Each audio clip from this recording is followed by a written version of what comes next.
ఉడుకురా ముగ్గురు ఉడుకురా నేనేమడుగుతానా నీకు అర్థం అవుతుందా నిలబడతానా ఉల్లిగడ్డలు పచ్చిమిరపకాయలు ఇనుప సామాను కొంటారు ప్లాస్టిక్ సామాను కొంటారు ఈ ముసలి కొట్టలు ఎవరు లేదా పచ్చి కట్టినా 50 నచ్చు ఉల్లిగడ్డ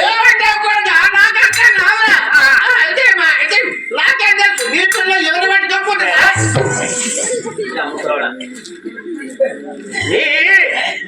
పేరు పేరు ఆయన నువ్వేమంటాను నేనేమంటాను నీ కోడ నా కోళ్ళు అన్నావు కదా నాకు అసలే కలవతే దగ్గర ఉండి పిలుస్తాను నాకు అసలే వినపడదు బిడ్డ దగ్గర వినపడదు దూరం ఉండాలి దూరం ఉండాలి బాబు వినబడుతుందా వినబడుతుందా కొంత దూరం వినబడుతుందా వినబడుతుందా నానా ఏమంటావు బిడ్డ అంటే నీ సిగ్నల్ ఇక్కడ అందుతుంది నాకు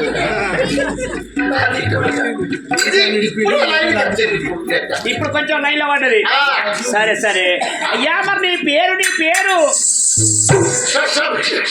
పిసపిస శాస్త్ర శశపిస శాస్త్రి గారు మహారాజు రమ్మన్నాడు అన్ని పుస్తకాలు అష్టావతి మహారాజు రమ్మని చెప్పిండు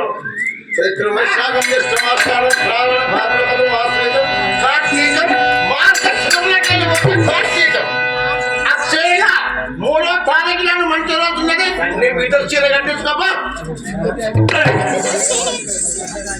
నేను ఏమడిగినా నా బిడ్డలు చీర కట్టించలేదు ఇంకా నా బిడ్డలు పంచగా చూసిన నా బిడ్డలు చీర కట్టించు నాకు ఇద్దరు కొడుకులేడు బిడ్డ ఎక్కడ నాకు అని కూడా నువ్వు ఏమయ్యా ఇప్పుడు ఏ అష్టాపతి మహారాజు రమ్మని చెప్పిండు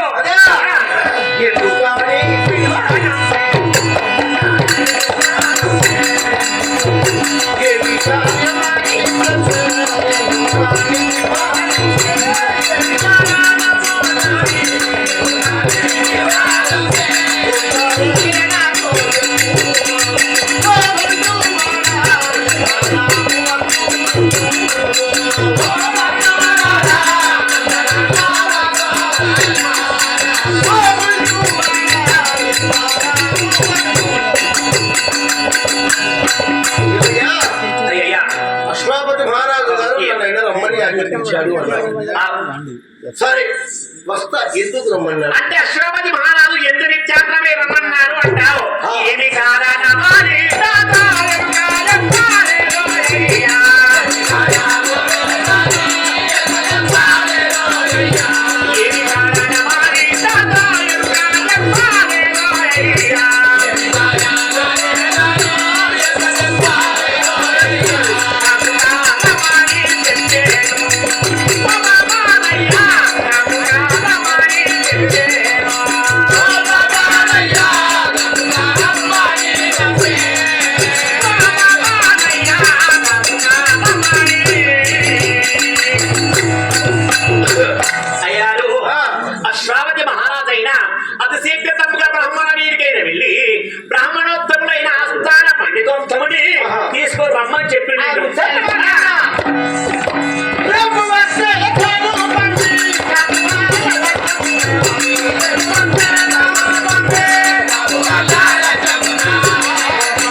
చెప్పి పెళ్లి ఇవాళ రాను రేపు వస్తున్నా చెప్పుకో అంటే కాకపోతే ఇట్లా పెళ్లి ఉన్నది ఇలా రావు రేపు వస్తావు రావా అంటే రాజు నువ్వు రావా పెళ్లి ఒప్పుకున్నా కాబట్టి అది అంటే పెళ్లికి ఒప్పుకున్నావు కాబట్టి నువ్వు ఆడికే పోతుంటావు రాజు వేసిన రావు పెళ్లి ఒప్పుకున్నా పెళ్లి పట్టింది నేనేది పెళ్లి చేయాలి కదా రావా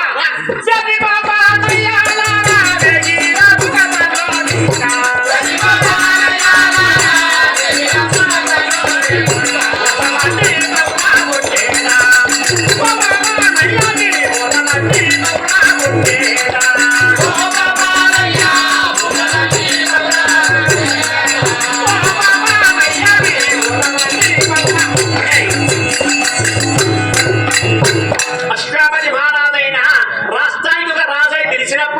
చేయకుండా ఉన్నామనుకో మీ బుర్రలు మొత్తం పగిలిపోవాలి.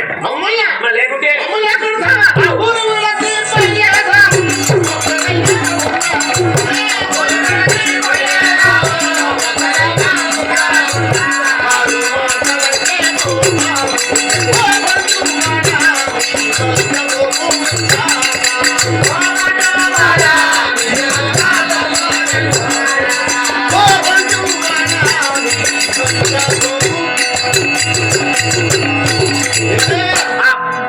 ఈ ఊళ్ళో యొక్క బ్రాహ్మణులు కూడా లేకుండా అందరం ఇక్కడికైనా వెళ్ళిపోతాం.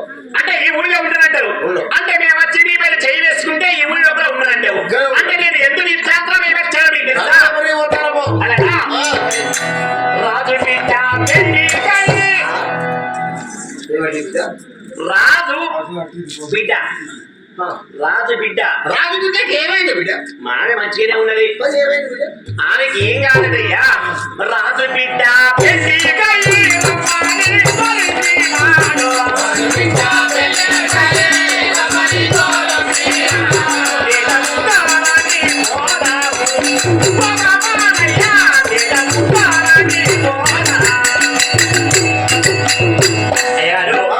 అశ్వాపతి మహారాజుకైనా కూతురు పుట్టిన సంగతి నీకు తెలుసు, నాకు తెలుసు. సావిత్రమ్మకు పెళ్లి పెళ్లి ఎప్పుడు బిడ్డ? ఇయ్యాల. ఓహో అమ్మాయి గారి పెళ్ళ అమ్మాయి ఎప్పుడు ఎందుకు చూడాలి కదా ముందుగా నీకు ఎప్పుడు చెప్పే కదా ముందుగా చెప్పాలి కదా. సరే పెళ్ళి అయినా పెళ్లి నిజమే కదా? నేను అబద్ధం మాట్లాడా. ఇవెందుకు చెప్తావు కానీ కానీ ఇప్పుడు నన్ను రమ్మంటావా వద్దంటావా? రమ్మని చెప్పే కదా. నువ్వు వేరే పెళ్లి పోతున్నట్టు కదా. ఏమి కాపుల ఇంట్లో పెళ్లి పెట్టినా మీరిద్దరు ఎక్కడ పెళ్లి వేసుకోవడం పోతాం. నువ్వెటు పోతావు? నాకు కొంచెం పర్వాలేదు వేరే కానీ పోతానా నేను ఇంకా ముహూర్తం పెట్టిన వాడవు నువ్వు. పెళ్లి చేసే బాధ్యత మీది చిన్నగడానికి ఎందుకు మాట అంతేనా? ఒక మాట డౌట్. ముహూర్తం పెట్టింది నువ్వు, ఇంతకుముందు ఏమన్నావు నువ్వు ముహూర్తం పెట్టింది నేను, ఖచ్చితంగా నేనే పెళ్లి ఓన కాపోలు ఇంటికన్నావు. మరి వాళ్ళ ఇంటికి వాళ్ళ మీద తోలెత్తాను. రాజుగారు ఇంట్లో పిల్లలప్పుడు కొంచెం అంత నువ్వు సామాన్య ముసలాడు కాదు. అంటే రాజు ఇంట్లో నువ్వు పెళ్లి చేస్తే పైసలు బాగా వస్తాయి, అంటే కాపుల ఇంటికైనా పెళ్లి చేస్తే పైసలు తక్కువ వస్తాయి. అంటే వాళ్ళని అడుగు పంపిస్తే వాళ్ళని తప్పు కదా బిడ్డ, నేను కదా పెద్దోడి కదా. నువ్వు పెద్ద ఆస్థాన పండితులు చెడగొట్టుకుంటా కొడుకు మంచి కడుపులు ముచ్చేటోడు నేను. మరి మంది కడుపులు అంటే వాళ్ళు మరి మా బ్రాహ్మణుల లోపల వాళ్ళు పేదోళ్ళు కదా, మరి వాళ్ళ ఇంటి పంపవచ్చు కదా నువ్వు. అదే పైసా డబ్బు డబ్బు డబ్బు డబ్బు డబ్బు డబ్బు డబ్బు డబ్బు డబ్బు అంతే అతనా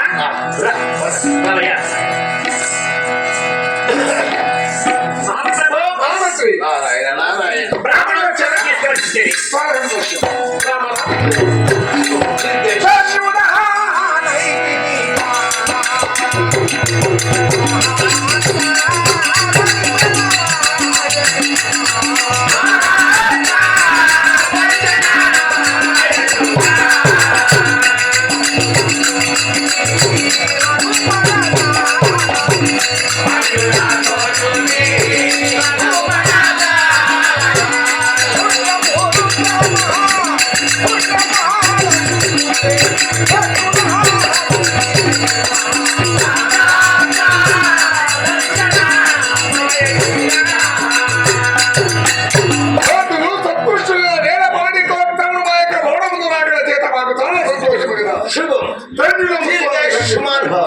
ఏంటయ్యా ఇలాంటి రోజు ఆయన పెళ్లి అన్నారు, ఏంటో పర్సెంట్ తోరణాలు లేవు, అంత ఆయన పందిరు లేవు, ఏమి లేవు.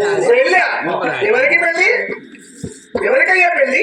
నీ యొక్క బిడ్డకు పెళ్లి అన్నారు. సావిత్రి పెళ్లి అని ఎవరు చెప్పావు నీకు?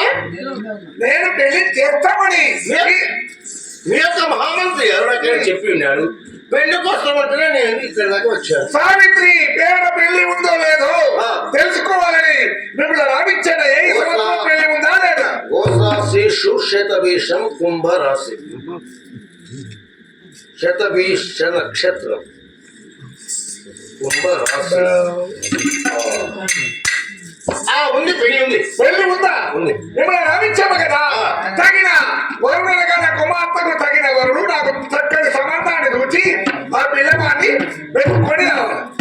నేనా? తిరిగి మీరు సారీ పిల్లగాడి కొరకు నీకు తగినట్టు ఉంటే నీ సంబంధము, నీ కుమార్తెకి తగినటువంటి రాకుమారుని నేను పోయి చూసుకున్నాను. కూర్చి వచ్చినాక పెళ్లి చేస్తాం. సరే, ఏమయ్యా బ్రాహ్మణ బాధపడుతున్నావు? ఏమో రద్దీ పడుతున్నావు? బాధే ఉన్నది. మంత్రి చెప్పాడు కదా మరి. చెప్పిండు, వాడు చెప్పిండు, వాడు నన్ను ఇరికిచ్చిండు. వాడు నన్ను ఎట్లా ఇరికిచ్చిందో సరే. నీకేమాడు కావించాడు మహామంత్రి? బ్రాహ్మణులు నన్ను ఇరికిచ్చిండు అక్కడ. ఏంటి ఇరికిచ్చిండు? వాడిని ఇరికియాలి. వాడిని ఇరికియకపోతే నేను ఎందుకు ఉండాలి? అయ్యా ఏంటంటే ఆయన నా కుమారుడు కొరకైనా చూసుకోవడానికి నేను ఇప్పుడు వెళ్ళాలి. వెళ్ళి చూసి రావాలి. రాజు వచ్చినా మంచిదే, రాజు కింద ఉన్నటువంటి ఒక మంత్రి వచ్చినా మంచిదే. ఇద్దరికైనా ఇష్టం కావాలి కదా. కావాలి. నా యొక్క వెంబడి నీ మంత్రులు పంపి. మంత్రి పంపించాలా? నీకేమైనా భయమా? భయం కాదు, ఇష్టం కావాలి కదా. అది మహామంత్రి అయ్యా బ్రాహ్మణులు ఏమంటారు చూడొకసారి. ఏమంటాను? ఏందయ్యా ఏమంటాను? పిల్లవాడి గురించి వెళ్తుడు బ్రాహ్మణోత్తములు 5 కదా, వారి వెంబడి నువ్వు కూడా పోవాలట. నేను పోవాలా? ఎందుకు బ్రాహ్మణయ్య అంటాడు. బ్రాహ్మణయ్య బాబు అయ్యారు